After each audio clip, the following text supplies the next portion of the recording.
Sunset Time by Albina Corn. Chapter 3 Solidarity.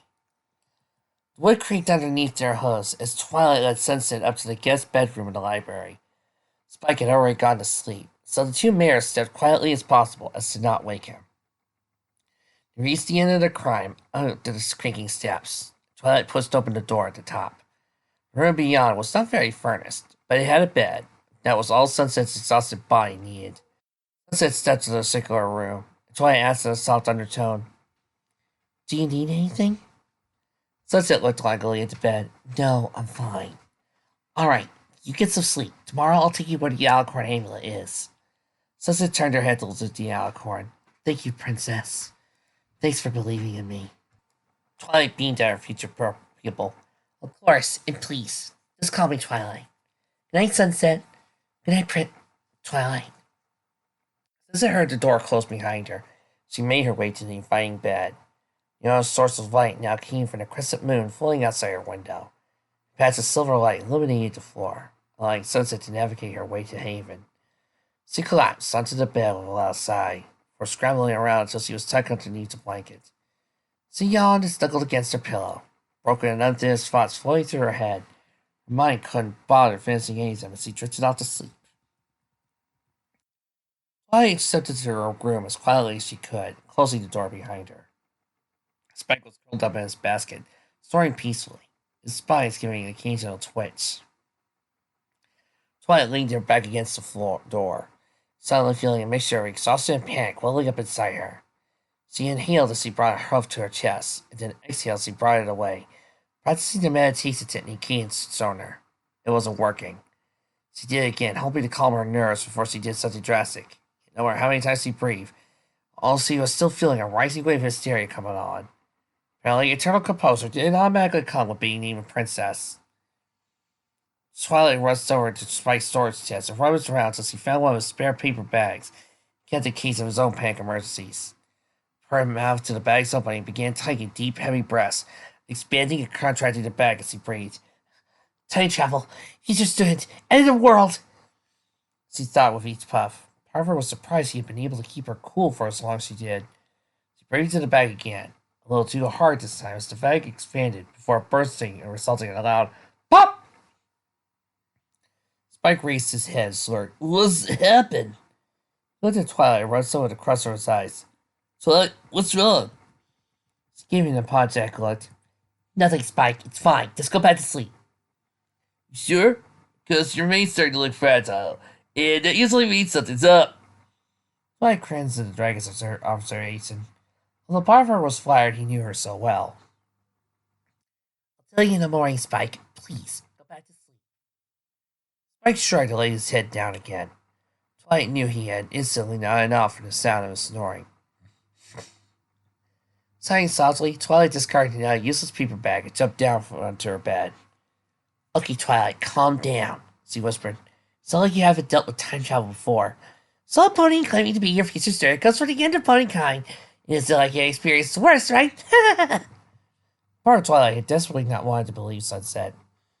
And when she looked into the unicorn's eyes and saw the pain and sadness behind them, Twilight knew she was telling the truth. Or she's a really good actress, Twilight reasoned. She shook her head at thought. No, Sunset hadn't been lying. There was too much emotion in her eyes for that entire story to be a lie. Still, it was a lot for Twilight to wrap her head around. A future where she had a personal student, just like Celestia. Only something appeared to cause the apocalypse and force Sunset to come to the past. It reminded Twilight of her own time travel experience. She had gone back in time to warn her past self to not worry about the future, only for her to deliver an incomplete message that caused her past self to freak out anyway. Once Sunset coming back to the past would set the wheels in motion, where interfering only pushed the world down its own path of destruction. Twilight found herself in a fit of paranoia with these thoughts running through her head. She buried her face in a pillow and let out a muffled groan of exasperation. She now understood why Sunset had been reluctant to tell you the truth. She didn't want anyone else to carry the burden of knowledge, or she was afraid of messing up the space-time continuum. "If I'm figuring out this much, I can only imagine what she's going through right now," Twilight mumbled. Sunset stood between two marble pillars of one of the open halls of the Caroline Castle. In front of her was a square atrium that housed a unique type of garden. The gravel had been brushed moved in waving swirls and patterns, giving the scenery a mystic look. Boulders of all shapes and sizes sat around, no specific organization. A small stream flowed through the rock garden, bringing it into two halves, creating a calm babble. Sunset continued to stare outwards, squinting her eyes like she was trying to see something incredibly small. After minutes of trying, she finally gave up and turned to face her teacher. All right, I'm stumped. What am I looking for, Princess? Princess Twilight stood next to Sunset, looking as calm and regal as ever. She was at least 2 heads taller than Sunset. While her hair was not ethereal, it blew constantly, as if caught in an eternal breeze. Twilight smiled, her eyes not leaving the beautifully sculpted garden in front of her. You mean you don't see it? See what? It's just a bunch of rocks and sand and... Oh no. She puckered her face in noise. Is this another metaphor for something? Is everything in this castle a metaphor? Twilight tilted her head back and let out a regal laugh that chimed through the corridors like a symphony of bells. No, not everything is a metaphor for something. Well, sir, if you thought about it hard enough, you could compare anything with deeper meaning. She placed her hoof on a smooth pillar. This surely represents the morals and virtues our society was founded on. She gestured to a red carpet behind them.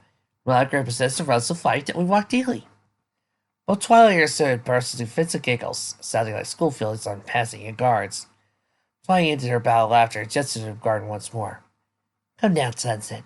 Can't you guess the meaning behind this? Not if you don't want to stand here all day, Sunset joked. Nalcor placed a hoof on Sunset's shoulder. You know, you're a lot more brilliant than you give yourself credit for. Come on, try. Sunset gave a half-hearted nod and stared out into the rock garden again. She took in all the patterns, sits in sand, the number of rocks on both sides of the stream. Even tried to compare them with each other. Yet she couldn't see any deeper meaning beyond the simple stones. Really, it was just a rock garden. Still, not wanting to disappoint her teacher, Sunset decided to throw a shot in the dark. Well, both sides of the garden look the same, just arranged a little differently. So, maybe it's supposed to represent the diversity between ponies? We may look at the same on the outside, but fundamentally we're all on the same inside, or something?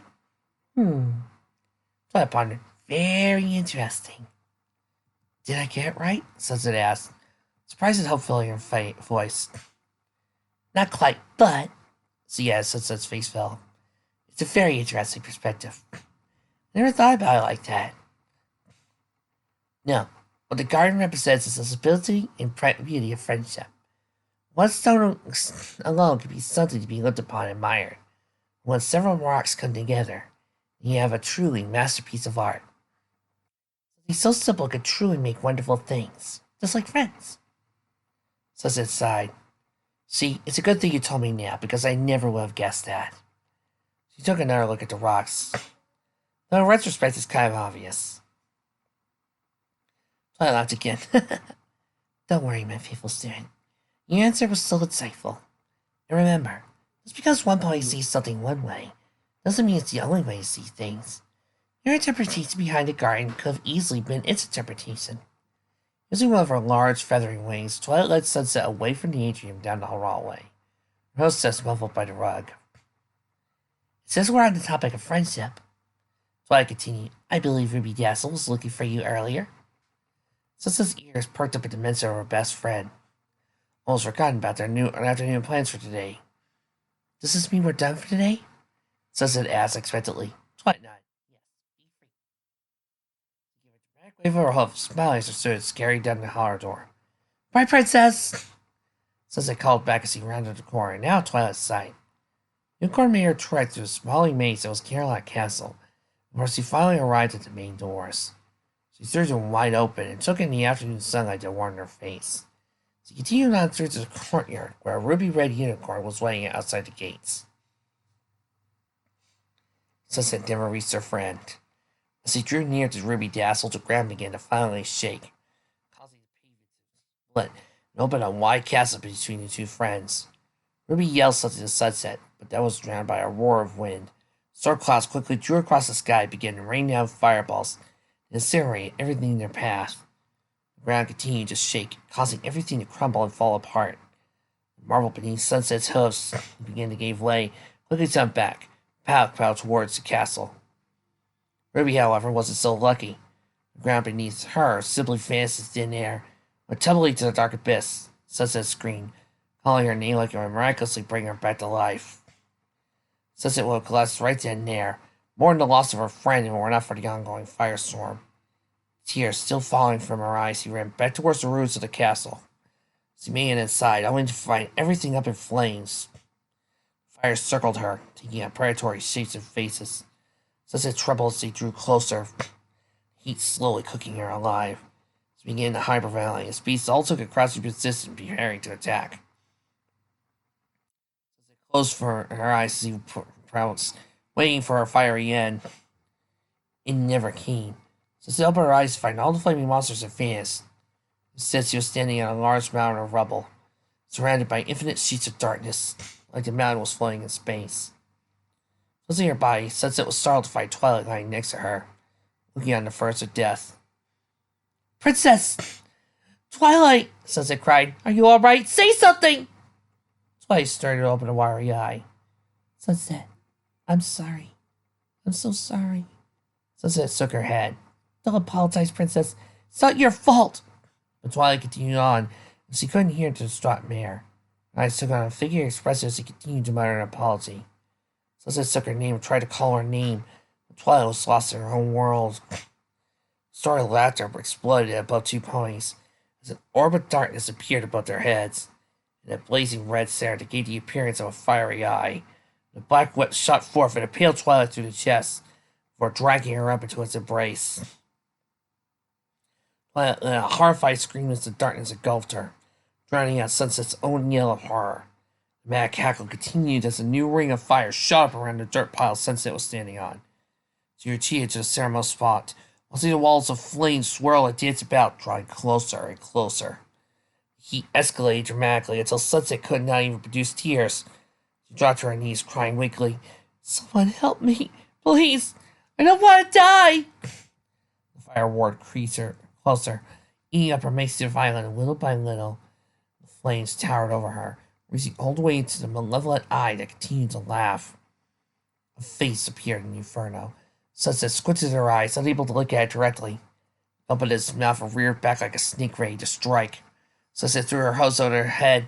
"I don't want to die!" she screamed as the beast bore down upon her. Sunset screamed as she awoke from her nightmare. Her flailing hose became tangled within the bed sheets. She lost her sense of balance and tumbled off the bed, landing on the hardwood sofas. She fought off the blankets and scrambled to her hose, breathing heavily from the adrenaline still rushing through her. Her entire body was soaked with sweat. The door to her room burst open, and Sunset and Twilight jumped in, shouting, "Sunset, are you all right?" Sunset quickly bowed her head so Twilight couldn't see her distraught expression. Breath came out in ragged gasps as her blood continued to pulse through her body, slowly calming down her adrenaline rush. She had a low breath and answered, "Yes, Twilight, I'm fine." Of all the lies she told over the last few hours, Sunset knew this was her worst one yet. She was far from fine. She felt sick and alone and downright terrified, but she couldn't let Twilight see that. Couldn't let the princess think she was an emotional wreck. Twilight stood her ground, eyeing Sunset with a concerned expression. "Are you sure? Because I heard you all the way downstairs." "Yeah, I'm fine." Sunset gave a curt nod, her eyes never leaving the floor. It was just a bad dream. Twilight stood closer and noticed the tears falling from Sunset's face. "Are you sure you don't want to talk about it?" Sunset bit her lip and nodded again. She felt like if she said anything else, her emotions were going to burst out of her like a water balloon.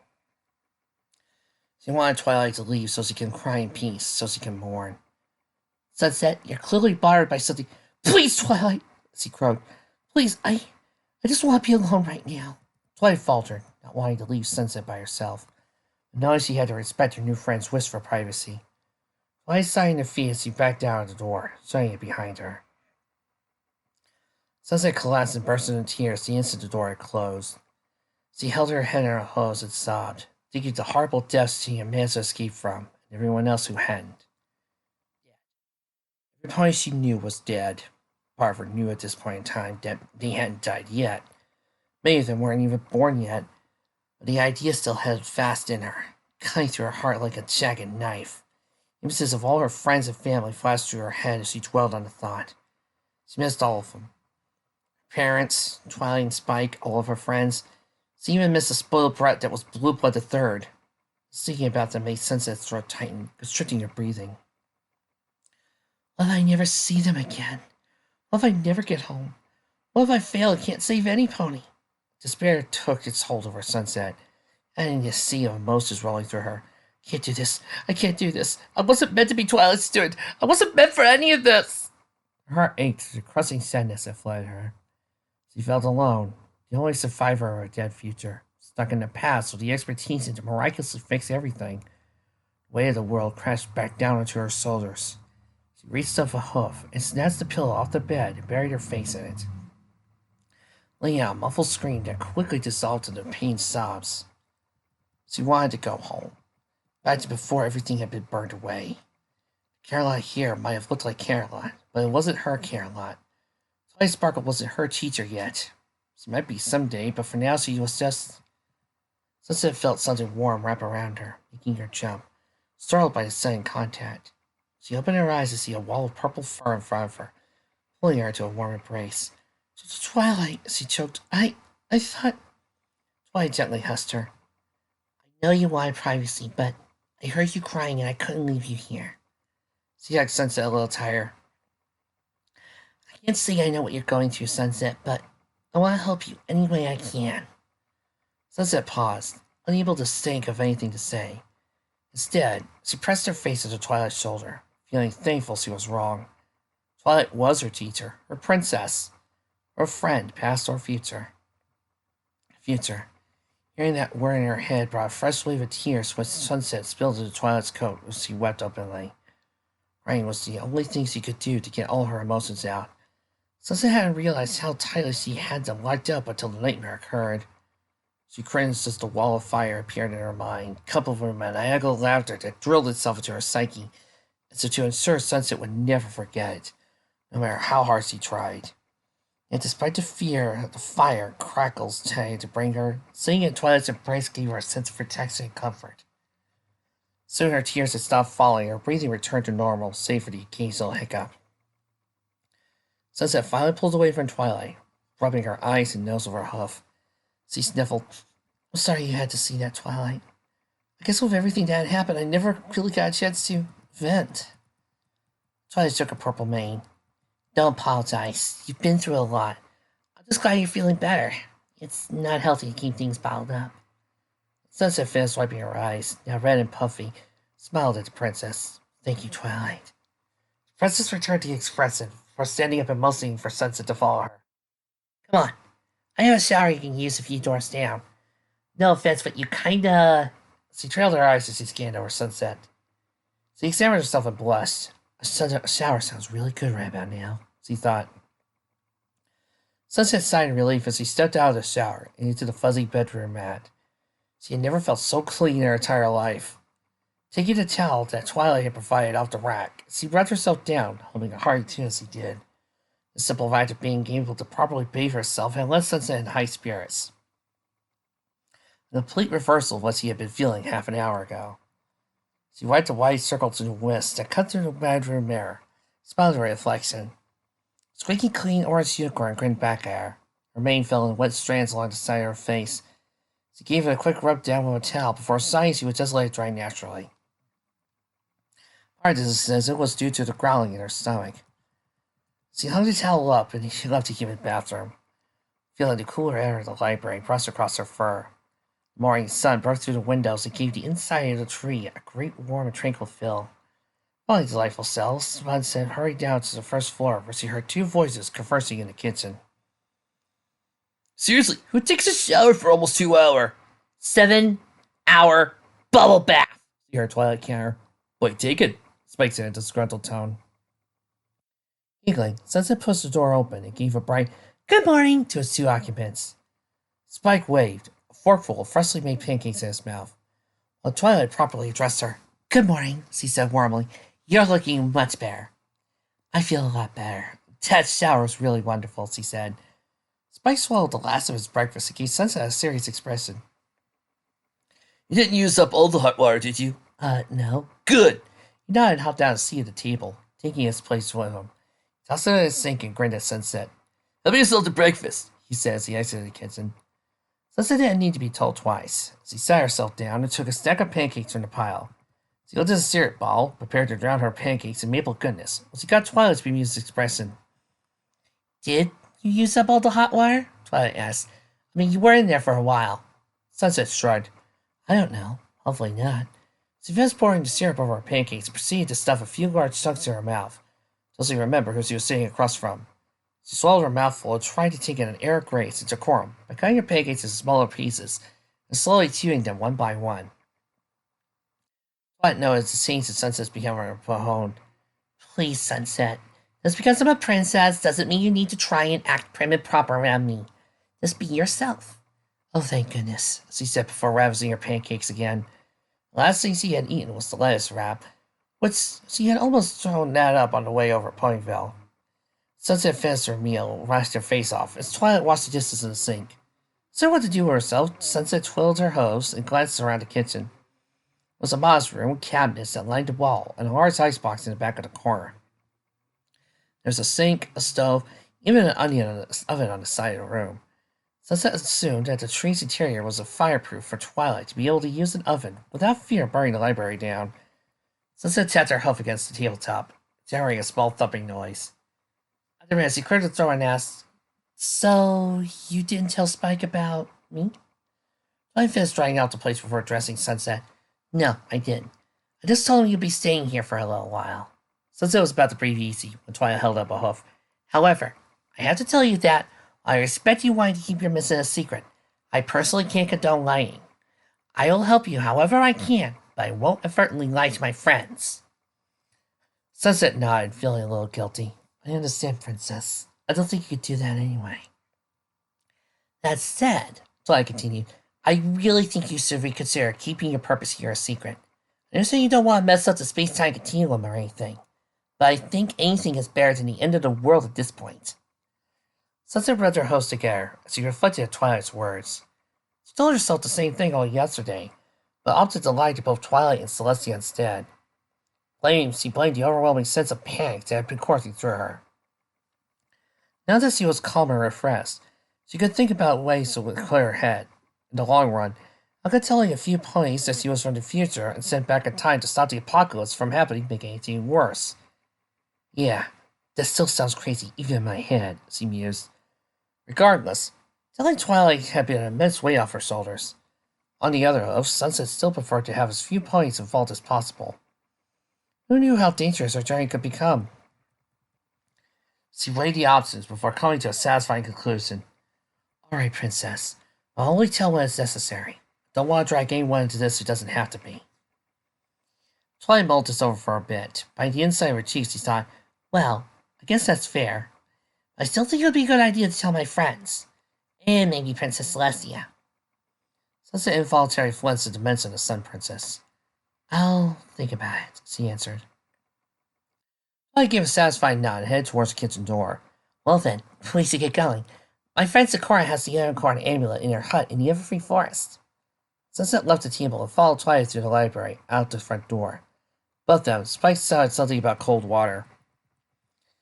The whispers of ruffling paper and turning pages were the only sounds in Celestia's bedchamber. Stacks of preserved parchment and census books littered the floor and were scattered haphazardly over the corners of her four-poster bed. Only spot on the floor was devoid of any mess was the inside circumference of the door, so it could be opened without hindrance. The long cross Celestia had created from her constant pacing. She'd been moving back and forth all night, eyes never leaving the papers as she searched through. She had only stopped twice, to fetch a glass of water and to raise the sun at dawn. Her eyes were tired and bloodshot, with dark bags underneath them. Her brain yelled at her to take a nap, but she routinely, stoutly refused. She couldn't sleep, not until she found an answer. On she read, discarding one roll of text before picking up another, only to realize she had read that one a few hours ago. She glanced around, trying to find where she had left off, where she read texts that ended and untouched ones that began. Her horn lit up, and all the papers rose and began to circle around her. She quickly scanned the first sentences of each script, knowing each one she had already run through.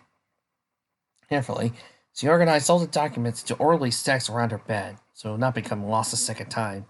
It's only when the last book landed on top of the pile did Celestia discovered a new problem. She had read everything in her stock.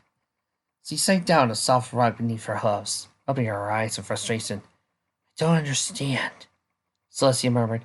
How could you just disappear one day and reappear the next? And why now of all times? She could feel the exhaustion from reading and overthinking all night beating into her submission. A small headache pulsed in front of her skull. Sleep tugged at her eyes. Firstly, she still had royal duties before she could retire. Just as she stood up and stretched, a knock was heard on her door. No doubt, one of the guards wondering where I am, she mused. Instead, a familiar voice drifted across the stone floor. Sister, may I come in? Celestia darted across the room and opened the door, bidding her younger sibling in. Surprised he was not awake at this hour, she shut the door behind her and asked, Luna, it's wonderful to see you. Why are you not asleep? Luna eyed the stacks of books and papers weighing Celestia's bed. She turned to her older sister and said, I meant to ask you the same question a few hours ago. What were you up to that you had you awake all night, sister? Celestia sighed, watching as Luna began to pick through the pile, drawing up pieces at random. Of course Luna had known she was not asleep. The Princess of Night was also guardian of dreams. She must have noticed the lack of dreaming coming from Celestia's room. I was looking for something, Celestia explained. Census records, criminal records, address changes, shipping documents. Luna picked up a thin leather-bound book. Abnormal magical fluxes? Pray tell, what in the equestria were you looking for, Tia? So yeah, setting the papers down again. Celestia began pacing the floor once more. An answer, a proof, an explanation, something to put me at ease. Luna trotted over to her sister, draped a dark blue wing around her. At ease? Sister, what does trouble you so? Celestia took a breath before starting. Yesterday, the guards brought in a pony. A pony I hadn't seen in over 15 years. Not since. She trailed off, a faraway look in her eye. A gentle nuzzle from Luna snapped her out of her reverie. I couldn't believe it was her. Well, she responded to the same name she went by all those years ago. She looked not a day older when I last saw her. Maybe she was even younger than before. But when I looked into her eyes, she had no recollection of me. She was meeting me for the first time. Celestia's eyes glazed over her piles of research. I've been trying to look for something to explain what I saw, to prove they aren't the same mirror. But every record of her ends 15 years ago. She just vanished off the face of the earth, only to come back now. Luna gave Celestia a reassuring hug. Tia, I'm sure there's some logical explanation behind this. But for my sake, perhaps you could start from the beginning, so I might understand everything. Celestia looked down at her younger sister and gave a bashful smile. Of course, Luna, forgive me. Most of this would sound like babble of nonsense to one not aware of the whole story. Yes, I suppose it would be helpful, sister, Luna teased. Celestia nodded and brought Luna down to sit beside her. Very well. You see, Luna, before Twilight Sparkle, I had another student named Sunset Shimmer. Bum, bum, bum!